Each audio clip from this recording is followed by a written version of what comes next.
ಆತ್ಮೀಯ ವಿದ್ಯಾರ್ಥಿಗಳೇ ಮತ್ತು ಸ್ಪರ್ಧಾರ್ಥಿಗಳೇ ಎಲ್ಲರಿಗೂ ನಮಸ್ಕಾರ. ಈ ಒಂದು ವಿಡಿಯೋದಲ್ಲಿ ನಾವು ಜೀವಿಗಳು ಸಂತಾನೋತ್ಪತ್ತಿ ಹೇಗೆ ನಡೆಸುತ್ತವೆ ಅನ್ನೋದನ್ನು ಕುರಿತು ಅಭ್ಯಾಸ ಮಾಡೋಣ. ಇದು ಅತ್ಯಂತ ಉಪಯುಕ್ತವಾಗಿರ್ತಕ್ಕಂಥ ಒಂದು ಅಧ್ಯಾಯ. 10ನೇ ತರಗತಿಯ ವಿದ್ಯಾರ್ಥಿಗಳಿಗೂ ಮತ್ತು ಎಲ್ಲ ಸ್ಪರ್ಧಾತ್ಮಕ ಪರೀಕ್ಷೆಗಳಿಗೂ ಬರ್ತಕ್ಕಂಥ ಒಂದು ಟಾಪಿಕ್ ಇದು. ಜೀವಿಗಳು ಬಹುತೇಕ ತಮ್ಮನ್ನೇ ಹೋಲುವ ಹೊಸ ಜೀವಿಗಳನ್ನು ಸೃಷ್ಟಿಸುವ ಜೈವಿಕ ಪ್ರಕ್ರಿಯೆಯನ್ನು ಸಂತಾನೋತ್ಪತ್ತಿ ಅಂತ ಕರಿತೀವಿ. ಒಂದು ಜೀವಿಗೆ ಅದರ ಜೀವದ ನಿರ್ವಹಣೆಗೆ ಸಂತಾನೋತ್ಪತ್ತಿಯ ಅಗತ್ಯವಿಲ್ಲ, ಆದರೆ ತನ್ನ ಸಂತತಿಯನ್ನು ಮುಂದುವರಿಸಲು ಈ ಕ್ರಿಯೆ ಅವಶ್ಯಕ. ಜೀವಿಯೊಂದರ ದೇಹವಿನ್ಯಾಸದ ನೀಲನಕ್ಷೆಯು ಅದರ ಜೀವಕೋಶದ ಒಳಗಿನ DNA ಅಣುವಿನಲ್ಲಿ ಸಿದ್ಧಗೊಂಡಿರುತ್ತದೆ. ಆದ್ದರಿಂದ DNAಯ ಪ್ರತಿಯನ್ನು ಸೃಷ್ಟಿಸುವುದು ಸಂತಾನೋತ್ಪತ್ತಿ ಕ್ರಿಯೆಯಲ್ಲಿ ಒಂದು ಮೂಲ ಘಟನೆಯಾಗಿದೆ. ಪ್ರತಿಯೊಂದು DNA ಪ್ರತಿಗಳು ತಮ್ಮದೇ ಕೋಶೀಯ ರಚನೆಯೊಂದಿಗೆ ಪ್ರತ್ಯೇಕಗೊಂಡು 2 ಜೀವಕೋಶಗಳನ್ನು ಉಂಟುಮಾಡುತ್ತವೆ. ಈ 2 ಜೀವಕೋಶಗಳು ಸಹಜವಾಗಿ ಒಂದೇ ರೀತಿಯಾಗಿರಬಹುದು ಅಥವಾ ತದ್ರೂಪಿಯಾಗಿರುವುದಿಲ್ಲ, ಏಕೆಂದರೆ DNA ಸ್ವಪ್ರತೀಕರಣ ಕ್ರಿಯೆ ಜರುಗುವಾಗ ಕೆಲವು ಭಿನ್ನತೆಗಳು ಉಂಟಾಗುವುದರಿಂದ ಹೊಸದಾಗಿ ರೂಪುಗೊಂಡ ಜೀವಕೋಶವು ಮಾತೃಜೀವಕೋಶಕ್ಕಿಂತ ಭಿನ್ನವಾಗಿರುತ್ತದೆ. ಭಿನ್ನತೆಯ ಮಹತ್ವ. ಜೀವಿಗಳ ಸಮುದಾಯ ಒಂದು ನಿರ್ದಿಷ್ಟ ಆವಾಸಕ್ಕೆ ಹೊಂದಿಕೊಂಡಿರುತ್ತವೆ. ಒಂದು ವೇಳೆ ಆ ಆವಾಸವು ತೀವ್ರವಾದ ಬದಲಾವಣೆಗೆ ಗುರಿಯಾದರೆ ಆ ಜೀವಿ ಸಮುದಾಯವು ನಶಿಸಿ ಹೋಗಬಹುದು. ಇಂತಹ ಸಂದರ್ಭಗಳಲ್ಲಿ ಈ ಸಮುದಾಯದ ಕೆಲವು ಜೀವಿಗಳಲ್ಲಿ ಕೆಲವು ಭಿನ್ನತೆಗಳು ಕಂಡುಬಂದರೆ ಅವುಗಳಿಗೆ ಬದುಕುಳಿಯುವ ಅವಕಾಶಗಳಿವೆ. ಉದಾಹರಣೆ, ಜಾಗತಿಕ ತಾಪಮಾನದ ಏರಿಕೆಯಿಂದ ಸಮಶೀತೋಷ್ಣ ವಲಯದ ಕೆಲವು ಬ್ಯಾಕ್ಟೀರಿಯಾಗಳು ಸಾಯಬಹುದು, ಆದರೆ ಭಿನ್ನತೆಯಿಂದ ಶಾಖವನ್ನು ವಿರೋಧಿಸುವ ಗುಣ ರೂಪಾಂತರಗೊಂಡರೆ ಅವು ಬದುಕುಳಿಯುತ್ತವೆ. ಸಂತಾನೋತ್ಪತ್ತಿಯ ವಿಧಗಳು. 1ನೇದು ಅಲೈಂಗಿಕ, 2ನೇದು ಲೈಂಗಿಕ. ಅಲೈಂಗಿಕ ಸಂತಾನೋತ್ಪತ್ತಿಯಲ್ಲಿ ಒಂದೇ ಜೀವಿ ಪಾಲ್ಗೊಳ್ಳುತ್ತದೆ. ಲಿಂಗಾಣುಗಳು ಉತ್ಪತ್ತಿಯಾಗುವುದಿಲ್ಲ. ಹೊಸ ಜೀವಿಯು ಪೋಷಕ ಜೀವಿಯನ್ನು ಹೋಲುತ್ತದೆ. ಭಿನ್ನತೆಯ ಪ್ರಮಾಣ ಅತಿ ಕಡಿಮೆ ಇರುತ್ತದೆ. ಇದಿಷ್ಟು ಅಲೈಂಗಿಕ ಸಂತಾನೋತ್ಪತ್ತಿ. ಲೈಂಗಿಕ ಸಂತಾನೋತ್ಪತ್ತಿಯಲ್ಲಿ ಗಂಡು ಹೆಣ್ಣುಗಳೆಂಬ 2 ಜೀವಿಗಳು ಪಾಲ್ಗೊಳ್ಳುತ್ತವೆ. ಲಿಂಗಾಣುಗಳು ಉತ್ಪತ್ತಿಯಾಗುತ್ತವೆ. ಪೋಷಕ ಜೀವಿಗಳಿಗಿಂತ ಹೊಸ ಜೀವಿ ಸ್ವಲ್ಪ ಭಿನ್ನವಾಗಿರುತ್ತದೆ. ಭಿನ್ನತೆಯ ಪ್ರಮಾಣವೇ ಹೆಚ್ಚಾಗಿರುತ್ತದೆ. ಇದು ಲೈಂಗಿಕ ಸಂತಾನೋತ್ಪತ್ತಿ. ಅಲೈಂಗಿಕ ಸಂತಾನೋತ್ಪತ್ತಿಯಲ್ಲಿ ವಿಧಗಳು ಬರ್ತವೆ. ವಿದಳನ ಕ್ರಿಯೆ. ಏಕಕೋಶ ಜೀವಿಗಳಲ್ಲಿ ಕೋಶ ವಿಭಜನೆಯಿಂದ 2 ಹೊಸ ಜೀವಿಗಳು ಸೃಷ್ಟಿಯಾಗುವ ಕ್ರಿಯೆಯನ್ನು ವಿದಳನ ಕ್ರಿಯೆ ಎನ್ನುವರು. ವಿದಳನದ ಮಾದರಿಯ ಜೀವಿಗಳಲ್ಲಿ ಭಿನ್ನವಾಗಿರುತ್ತದೆ.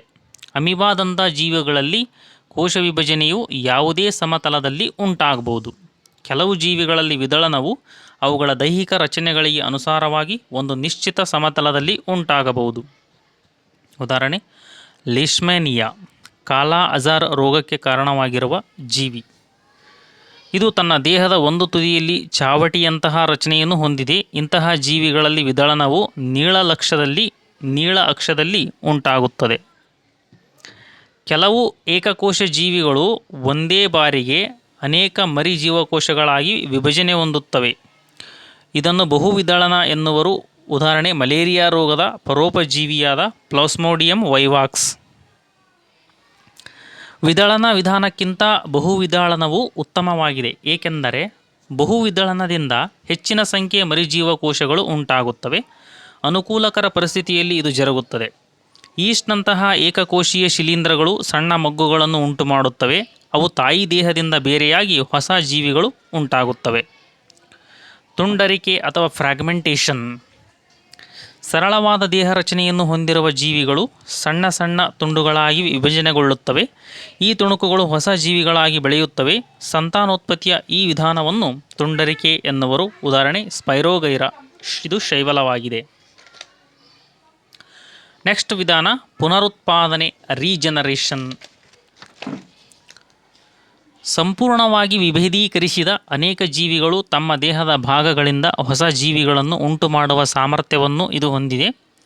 ಇದನ್ನು ಪುನರುತ್ಪಾದನೆ ಎನ್ನುವರು. ಒಂದು ವೇಳೆ ಜೀವಿಯು ಯಾವುದೋ ಕಾರಣದಿಂದ ಅನೇಕ ಚೂರುಗಳಾಗಿ ಮುರಿದು ಹೋದರೆ ಇಂತಹ ಚೂರುಗಳು ಪ್ರತ್ಯೇಕ ಜೀವಿಗಳಾಗಿ ಬೆಳೆಯುತ್ತವೆ. ಉದಾಹರಣೆ, ಹೈಡ್ರಾ ಮತ್ತು ಪ್ಲನೇರಿಯಾಗಳಂತಹ ಸರಳ ಜೀವಿಗಳನ್ನು ಅನೇಕ ಚೂರುಗಳಾಗಿ ತುಂಡರಿಸಿದಾಗ ಪ್ರತಿ ಚೂರು ಒಂದು ಸಂಪೂರ್ಣ ಜೀವಿಯಾಗಿ ಬೆಳೆಯುತ್ತದೆ.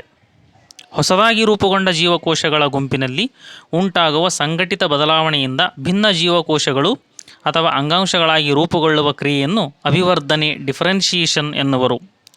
ಹೆಚ್ಚು ಸಂಕೀರ್ಣ ಜೀವಿಗಳಲ್ಲಿ ಪುನರುತ್ಪಾದನೆಯಿಂದ ಹೊಸ ಜೀವಿಗಳನ್ನು ಉತ್ಪಾದಿಸಲು ಸಾಧ್ಯವಿಲ್ಲ, ಏಕೆಂದರೆ ಹೆಚ್ಚು ಸಂಕೀರ್ಣ ಜೀವಿಗಳಲ್ಲಿನ ಜೀವಕೋಶಗಳು ವಿಭೇದೀಕರಣಗೊಂಡು ವಿವಿಧ ಅಂಗಾಂಶಗಳು ಹಾಗೂ ಅಂಗಗಳಾಗಿ ರೂಪುಗೊಂಡಿರುತ್ತವೆ. ತುಂಡಾದ ಭಾಗದಲ್ಲಿನ ಜೀವಕೋಶಗಳು ಅಭಿವರ್ಧನೆಗೊಂಡು ಹೊಸ ಅಂಗಾಂಶ ಹಾಗೂ ಅಂಗಗಳಾಗಿ ರೂಪುಗೊಳ್ಳುವುದು ಕಷ್ಟ. ನೆಕ್ಸ್ಟ್ ಟೈಪ್ ಮೊಗ್ಗುವಿಕೆ ಆರ್ ಬಡ್ಡಿಂಗ್. ಹೈಡ್ರಾದಂತಹ ಜೀವಿಗಳ ದೇಹದ ನಿರ್ದಿಷ್ಟ ಭಾಗದಲ್ಲಿ ಪುನರಾವರ್ತಿತ ಕೋಶ ವಿಭಜನೆಯಿಂದ ಒಂದು ಮೊಗ್ಗು ಬಾಹ್ಯವೃದ್ಧಿಯಾಗಿ ಬೆಳೆಯುತ್ತದೆ. ಈ ಮೊಗ್ಗುಗಳು ಸಣ್ಣ ಜೀವಿಗಳಾಗಿ ಬೆಳೆಯುತ್ತವೆ ಮತ್ತು ಪೂರ್ಣ ಬೆಳೆದ ನಂತರ ಮಾತೃದೇಹದಿಂದ ಬೇರ್ಪಟ್ಟು ಹೊಸ ಸ್ವತಂತ್ರ ಜೀವಿಗಳಾಗುತ್ತವೆ. ಈ ವಿಧಾನವನ್ನು ಮೊಗ್ಗುವಿಕೆ ಎನ್ನುವರು. ಕಾಯಜ ಸಂತಾನೋತ್ಪತ್ತಿ. ಸೂಕ್ತ ಪರಿಸ್ಥಿತಿಗಳಲ್ಲಿ ಅನೇಕ ಸಸ್ಯಗಳ ಬೇರು, ಕಾಂಡ, ಎಲೆಗಳಂತಹ ಭಾಗಗಳು ಹೊಸ ಸಸ್ಯಗಳಾಗಿ ಬೆಳೆಯುತ್ತವೆ. ಈ ರೀತಿಯ ಸಂತಾನೋತ್ಪತ್ತಿಯನ್ನು ಕಾಯಜ ರೀತಿಯ ಸಂತಾನೋತ್ಪತ್ತಿ ಎನ್ನುವರು. ಬೇರು ಗೆಣಸು, ಎಲೆ ಬ್ರಯೋಫಿಲಮ್, ಕಾಂಡ ಶುಂಠಿ ಅಥವಾ ಆಲೂಗಡ್ಡೆ. ಕೃಷಿಯ ಉದ್ದೇಶಕ್ಕಾಗಿ ಕಬ್ಬು, ಗುಲಾಬಿ, ದ್ರಾಕ್ಷಿಗಳಂತಹ ಅನೇಕ ಸಸ್ಯಗಳನ್ನು ಬೆಳೆಯಲು ಕೃತಕವಾಗಿ ಈ ವಿಧಾನ ಬಳಸಲಾಗುತ್ತದೆ. ಕಸಿ ಮಾಡುವಿಕೆ ಗ್ರಾಫ್ಟಿಂಗ್ ಮಾವು, ಸೇಬು. ಲೇಯರಿಂಗ್ ಕಬ್ಬು, ಮಲ್ಲಿಗೆ. ಕಟ್ಟಿಂಗ್ ಗುಲಾಬಿ, ದಾಸವಾಳ. ಲೈಂಗಿಕ ಸಂತಾನೋತ್ಪತ್ತಿ ಸಸ್ಯಗಳಲ್ಲಿ ಕಾಯಜ ರೀತಿಯ ಸಂತಾನೋತ್ಪತ್ತಿಯಿಂದ ಆಗುವ ಪ್ರಯೋಜನಗಳು. ಕಾಯಜ ರೀತಿಯ ಸಂತಾನೋತ್ಪತ್ತಿಯಿಂದ ಪಡೆದ ಸಸ್ಯಗಳು ಶೀಘ್ರವಾಗಿ ಹೂವು ಮತ್ತು ಹಣ್ಣುಗಳನ್ನು ನೀಡುತ್ತವೆ. ಬೀಜ ಉತ್ಪಾದಿಸದ ಸಸ್ಯಗಳಲ್ಲಿ ಈ ವಿಧಾನ ಉಪಯುಕ್ತ. ಉದಾಹರಣೆ ಬಾಳೆ, ಗುಲಾಬಿ, ಮಲ್ಲಿಗೆ. ಎಲ್ಲ ಸಸ್ಯಗಳು ಆನುವಂಶಿಕವಾಗಿ ಪೋಷಕ ಸಸ್ಯಗಳನ್ನು ಹೋಲುತ್ತವೆ. ಹೆಚ್ಚು ಇಳುವರಿ ನೀಡುವ ಮತ್ತು ರೋಗಮುಕ್ತ ಸಸ್ಯಗಳನ್ನು ಈ ವಿಧಾನದಿಂದ ಪಡೆಯಲಾಗುತ್ತದೆ. ಕಡಿಮೆ ಸಮಯ ಹಾಗೂ ವೆಚ್ಚದಲ್ಲಿನ ಹೆಚ್ಚಿನ ಸಂಖ್ಯೆಯ ಸಸ್ಯಗಳನ್ನು ಬೆಳೆಯಬಹುದು. ಬೀಜಕಗಳ ಉತ್ಪಾದನೆ. ಬ್ರೆಡ್ ಮೌಲ್ಡ್ ಅಂದರೆ ರೈಜೋಪಸ್ನಲ್ಲಿ ಕಂಡುಬರುವ ದಾರದಂತಹ ರಚನೆಗಳನ್ನು ಹೈಫೆಗಳು ಎನ್ನುವರು. ಹೈಫೆಗಳ ಮೇಲಿರುವ ಚಿಕ್ಕ ದುಂಡಗಿನ ಸಂತಾನೋತ್ಪತ್ತಿಯ ರಚನೆಗಳನ್ನು ಬೀಜಕ ದಾನಿಗಳು ಎನ್ನುವರು. ಈ ಬೀಜಕ ದಾನಿಗಳು ದಪ್ಪನಾದ ಭಿತ್ತಿ ಹೊಂದಿರುವ ಬೀಜಕಗಳನ್ನು ಉತ್ಪತ್ತಿ ಮಾಡುತ್ತವೆ. ಈ ಬೀಜಕಗಳು ತೇವಾಂಶಯುಕ್ತ ಮೇಲ್ಮೈನ ಸಂಪರ್ಕಕ್ಕೆ ಬಂದಾಗ ಹೊಸ ರೈಜೋಪಸ್ ಆಗಿ ಬೆಳೆಯುತ್ತವೆ. ಬೀಜಕಗಳ ಮೇಲಿನ ದಪ್ಪನಾದ ಹೊದಿಕೆಯು ಬೀಜಕಗಳನ್ನು ಅನುಕೂಲಕರ ಸಂದರ್ಭ ಬರುವವರೆಗೂ ರಕ್ಷಿಸುತ್ತದೆ. ನೆಕ್ಸ್ಟ್ ಲೈಂಗಿಕ ಸಂತಾನೋತ್ಪತ್ತಿ. ಇದರ ಅಗತ್ಯತೆ. ಒಂದು ಸಮುದಾಯದಲ್ಲಿ ಪ್ರಭೇದಗಳ ಉಳಿಯುವಿಕೆಯನ್ನು ಖಚಿತಪಡಿಸಿಕೊಳ್ಳಲು ಭಿನ್ನತೆಗಳು ಉಪಯುಕ್ತವಾಗಿರುತ್ತವೆ. ಲೈಂಗಿಕ ರೀತಿಯ ಸಂತಾನೋತ್ಪತ್ತಿಯಲ್ಲಿ ಎರಡು ಭಿನ್ನ ಜೀವಿಗಳು ಪಾಲ್ಗೊಳ್ಳುವಿಕೆಯಿಂದ ಹೆಚ್ಚು ಭಿನ್ನತೆಗಳು ಉಂಟಾಗುತ್ತವೆ. ಲೈಂಗಿಕ ರೀತಿಯ ಸಂತಾನೋತ್ಪತ್ತಿಯಲ್ಲಿ ಎರಡು ಭಿನ್ನ ಲಿಂಗಕೋಶಗಳು ಸಂಯೋಜಿಸಿ ಹೊಸ ಜೀವಿ ಉಂಟಾಗುತ್ತದೆ. ಆದ್ದರಿಂದ ಪ್ರತಿ ಲಿಂಗಕೋಶಗಳು ಅರ್ಧದಷ್ಟು ಸಂಖ್ಯೆ ಕ್ರೋಮೋಸೋಮ್ಗಳನ್ನು ಹಾಗೂ ಅರ್ಧದಷ್ಟು ಪ್ರಮಾಣದ DNA ಹೊಂದಿರಬೇಕಾಗುತ್ತದೆ. ಅನುವಂಶೀಯ ಸ್ಥಿರತೆಯನ್ನು ಕಾಪಾಡಲು ಇದು ಅವಶ್ಯಕವಾಗಿದೆ. ಹೂ ಬಿಡುವ ಸಸ್ಯಗಳಲ್ಲಿ ಲೈಂಗಿಕ ಸಂತಾನೋತ್ಪತ್ತಿ. ಹೂವಿನಲ್ಲಿ ಕೇಸರ ಮತ್ತು ಶಲಾಕೆಗಳು ಸಂತಾನೋತ್ಪತ್ತಿಯ ಭಾಗಗಳು. ಕೇಸರವು ಗಂಡು ಸಂತಾನೋತ್ಪತ್ತಿ ಪರಾಗರೇಣುಗಳನ್ನು ಉತ್ಪತ್ತಿ ಮಾಡುತ್ತದೆ. ಅದೇ ರೀತಿ ಶಲಾಕವು ಹೆಣ್ಣು ಸಂತಾನೋತ್ಪತ್ತಿಯ ಭಾಗವಾಗಿದ್ದು ಹೂವಿನ ಮಧ್ಯಭಾಗದಲ್ಲಿ ಕಂಡುಬರುತ್ತದೆ. ಇದು 3 ಭಾಗಗಳಿಂದಾಗಿದೆ. ಉಬ್ಬಿಕೊಂಡಿರುವ ಕೆಳಭಾಗವು ಅಂಡಾಶಯ, ಉದ್ದನೆಯ ಮಧ್ಯಭಾಗವು ಶಲಾಕನಳಿಕೆ, ತುದಿ ಭಾಗವು ಶಲಾಕಾಗ್ರ. ಅಂಡಾಶಯವು ಅಂಡಾಣು ಅಂದರೆ ಹೆಣ್ಣು ಲಿಂಗಾಣುಗಳನ್ನು ಉತ್ಪತ್ತಿ ಮಾಡುತ್ತದೆ. ಏಕಲಿಂಗಿ ಹೂಗಳು ಕೇವಲ ಕೇಸರಗಳನ್ನು ಅಥವಾ ಶಲಾಕೆಯನ್ನು ಮಾತ್ರ ಹೊಂದಿದ್ದರೆ ಅವುಗಳನ್ನು ಏಕಲಿಂಗಿ ಹೂಗಳು ಎನ್ನುವರು. ಪಪ್ಪಾಯಿ, ಕಲ್ಲಂಗಡಿ. ದ್ವಿಲಿಂಗಿ ಹೂಗಳು ಕೇಸರ ಮತ್ತು ಶಲಾಕೆಗಳೆರಡೂ ಇದ್ದರೆ ಅವು ದ್ವಿಲಿಂಗಿ ಹೂಗಳು. ಉದಾಹರಣೆ ದಾಸವಾಳ, ಸಾಸಿವೆ. ಪರಾಗಸ್ಪರ್ಶ ಕ್ರಿಯೆ. ಕೇಸರದಿಂದ ಬಿಡುಗಡೆಯಾದ ಪರಾಗ ಕಣಗಳು ಶಲಾಕೆಯನ್ನು ತಲುಪುವ ಕ್ರಿಯೆಗೆ ಪರಾಗಸ್ಪರ್ಶ ಅಂತ ಕರಿತೀವಿ. ಪರಾಗದ ವರ್ಗಾವಣೆಯು ಅದೇ ಹೂವಿನಲ್ಲಿ ನಡೆದರೆ ಅದನ್ನು ಸ್ವಕೀಯ ಪರಾಗಸ್ಪರ್ಶ. ಪರಾಗವು ಒಂದು ಹೂವಿನಿಂದ ಇನ್ನೊಂದು ಹೂವಿಗೆ ವರ್ಗಾವಣೆಗೊಂಡರೆ ಅದನ್ನು ಪರಕೀಯ ಪರಾಗಸ್ಪರ್ಶ ಎನ್ನುವರು. ಪರಕೀಯ ಪರಾಗಸ್ಪರ್ಶವು ಸಸ್ಯಗಳಲ್ಲಿ ಹೆಚ್ಚು ಭಿನ್ನತೆಯನ್ನು ಉಂಟುಮಾಡುತ್ತದೆ. ಒಂದು ಹೂವಿನಿಂದ ಇನ್ನೊಂದು ಹೂವಿಗೆ ಪರಾಗದ ವರ್ಗಾವಣೆಯು ಗಾಳಿ, ನೀರು, ಪ್ರಾಣಿಗಳಂತಹ ಮಾಧ್ಯಮಗಳ ಮೂಲಕ ನಡೆಯುತ್ತದೆ. ಪರಾಗವು ಸೂಕ್ತ ಶಲಾಕಾಗ್ರದ ಮೇಲೆ ಬಿದ್ದ ನಂತರ ಅದು ಅಂಡಾಶಯದಲ್ಲಿರುವ ಹೆಣ್ಣು ಲಿಂಗಾಣುಗಳನ್ನು ತಲುಪಬೇಕು. ಇದಕ್ಕಾಗಿ ಪರಾಗರೇಣುವಿನಿಂದ ಒಂದು ನಾಳವು ಬೆಳೆಯುತ್ತದೆ ಮತ್ತು ಅಂಡಾಶಯವನ್ನು ತಲುಪಲು ಅದು ಶಲಾಕನಳಿಕೆಯ ಉದ್ದಕ್ಕೂ ಚಲಿಸುತ್ತದೆ. ನಿಷೇಚನ ಕ್ರಿಯೆ. ಗಂಡು ಮತ್ತು ಹೆಣ್ಣು ಲಿಂಗಾಣುಗಳು ಸಮ್ಮಿಲನಗೊಂಡು ಯುಗ್ಮಜ ಉಂಟುಮಾಡುವ ಕ್ರಿಯೆಗೆ ನಿಷೇಚನ ಎನ್ನುವರು. ನಿಷೇಚನ ಕ್ರಿಯೆಯ ನಂತರ ಹೂವಿನಲ್ಲಿ ಆಗುವ ಬದಲಾವಣೆಗಳು. ಅಂಡಾಣುವು ಒಂದು ಒರಟಾದ ಪದರವನ್ನು ಬೆಳೆಸಿಕೊಂಡು ನಿಧಾನವಾಗಿ ಬೀಜವಾಗಿ ಪರಿವರ್ತನೆಗೊಳ್ಳುತ್ತದೆ. ಅಂಡಾಶಯವು ಹಣ್ಣಾಗಿ ರೂಪುಗೊಳ್ಳುತ್ತದೆ. ಪುಷ್ಪದಳ, ಪುಷ್ಪಪತ್ರ, ಕೇಸರಗಳು, ಶಲಾಕನಳಿಕೆ ಮತ್ತು ಶಲಾಕಾಗ್ರಗಳು ಸುಕ್ಕಾಗಿ ಉದುರಿ ಹೋಗುತ್ತವೆ. ಬೀಜ ಮೊಳೆಯುವಿಕೆ, ಜರ್ಮಿನೇಷನ್. ಬೀಜವು ಭವಿಷ್ಯದ ಸಸ್ಯ ಅಥವಾ ಭ್ರೂಣವನ್ನು ಹೊಂದಿದ್ದು ಸೂಕ್ತ ಪರಿಸ್ಥಿತಿಗಳಲ್ಲಿ ಇದು ಮೊಳಕೆಯೊಡೆಯುತ್ತದೆ. ಈ ಪ್ರಕ್ರಿಯೆಯನ್ನು ಮೊಳೆಯುವಿಕೆ ಎನ್ನುವರು. ಈಗ ಮಾನವನಲ್ಲಿ ಸಂತಾನೋತ್ಪತ್ತಿ. ಹುಡುಗ ಮತ್ತು ಹುಡುಗಿಯರಲ್ಲಿ ದೇಹವು ಸಂತಾನೋತ್ಪತ್ತಿ ಕ್ರಿಯೆಗೆ ಅಣಿಗೊಳ್ಳಲು ಸಂತಾನೋತ್ಪತ್ತಿಯ ಅಂಗಾಂಶಗಳು ಪಕ್ವಗೊಳ್ಳುವ ಅವಧಿಯನ್ನು ಪ್ರೌಢಾವಸ್ಥೆ, ಪ್ಯೂಬರ್ಟಿ ಎನ್ನುವರು. ಕಂಡುಬರುವ ಲಕ್ಷಣಗಳು: ಕಂಕುಳ ಮತ್ತು ಜನನಾಂಗಗಳಂತಹ ಭಾಗಗಳಲ್ಲಿ ದಟ್ಟವಾಗಿ ಕೂದಲು ಬೆಳೆಯುವುದು, ಚರ್ಮದಲ್ಲಿ ಆಗಾಗ್ಗೆ ಎಣ್ಣೆಯ ಅಂಶ ಕಾಣಲು ಆರಂಭಿಸುವುದು, ಮುಖದ ಮೇಲೆ ಮೊಡವೆಗಳು ಮೂಡಲು ಪ್ರಾರಂಭವಾಗುವುದು. ಇದು ಇಬ್ಬರಲ್ಲಿ ಕಾಣುವ ಲಕ್ಷಣ. ವಿಶೇಷವಾಗಿ ಇನ್ನು ಹುಡುಗರಲ್ಲಿ ಮುಖದ ಮೇಲೆ ಕೂದಲುಗಳು ಗಡ್ಡ ಮೀಸೆ ಬೆಳೆಯುವುದು, ಧ್ವನಿ ಗಡಸಾಗುವುದು, ಸ್ನಾಯುಗಳು ಬಲಗೊಳ್ಳುವುದು, ಶಿಶ್ನದ ನಿಮಿರುವಿಕೆ, ವೀರ್ಯ ಉತ್ಪಾದನೆಯಾಗಲು ಆರಂಭವಾಗುವುದು.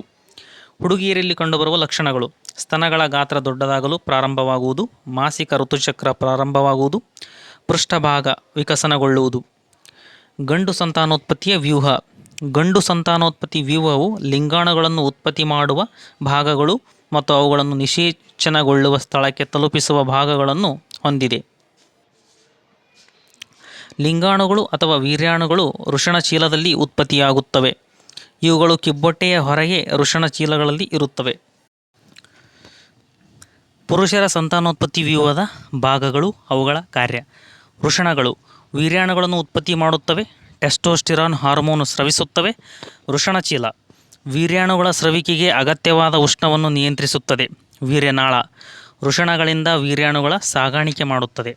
ವೀರ್ಯಕೋಶಿಕೆ ಇವು ತಮ್ಮ ಸ್ರವಿಕೆಯನ್ನು ವೀರ್ಯನಾಳಕ್ಕೆ ಸೇರಿಸುತ್ತವೆ. ಇವುಗಳ ಸ್ರವಿಕೆಯು ವೀರ್ಯಾಣುಗಳ ಚಲನೆಯನ್ನು ಸುಲಭಗೊಳಿಸುತ್ತವೆ. ಪ್ರಾಸ್ಟೇಟ್ ಗ್ರಂಥಿ ಇವುಗಳ ಸ್ರವಿಕೆಯು ವೀರ್ಯಾಣುಗಳಿಗೆ ಪೋಷಣೆಯನ್ನು ಒದಗಿಸುತ್ತದೆ.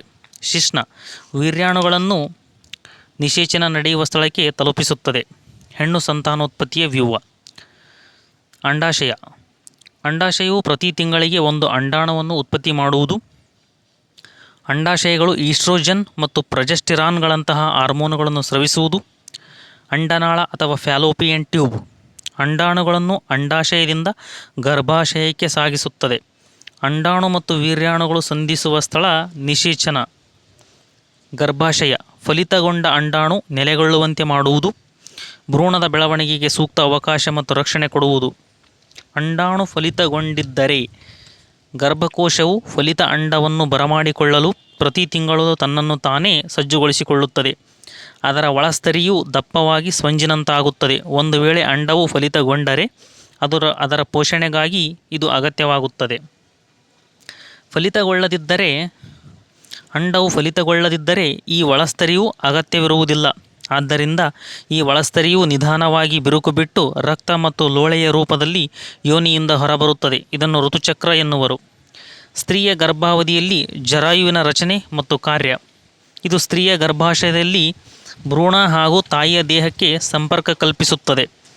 ಇದು ತಟ್ಟೆಯಾಕಾರದ ರಚನೆ ಹೊಂದಿದ್ದು ಗರ್ಭಕೋಶದ ಗೋಡೆಯೊಳಗೆ ಹುದುಗಿಕೊಂಡಿರುತ್ತದೆ. ಕಾರ್ಯ: ಇದು ಭ್ರೂಣಕ್ಕೆ ತಾಯಿಯ ದೇಹದಿಂದ ಆಹಾರ, ಆಕ್ಸಿಜನ್ ಒದಗಿಸುತ್ತದೆ. ಭ್ರೂಣದಿಂದ ತ್ಯಾಜ್ಯಗಳನ್ನು ಜರಾಯುವಿನ ಮೂಲಕ ಹೊರಹಾಕುತ್ತದೆ. ಮಗುವು ತಾಯಿಯ ದೇಹದೊಳಗೆ ಸಂಪೂರ್ಣವಾಗಿ ಬೆಳೆಯಲು ಅಂದಾಜು 9 ತಿಂಗಳ ಕಾಲವನ್ನು ತೆಗೆದುಕೊಳ್ಳುತ್ತದೆ. ಈ ಅವಧಿಯನ್ನು ಗರ್ಭಾವಸ್ಥೆಯ ಅವಧಿ ಎನ್ನುವರು. ನಂತರ ಗರ್ಭಕೋಶದ ಸ್ನಾಯುಗಳ ಲಯಬದ್ಧ ಸಂಕುಚನಗಳ ಫಲವಾಗಿ ಮಗುವು ಜನಿಸುತ್ತದೆ.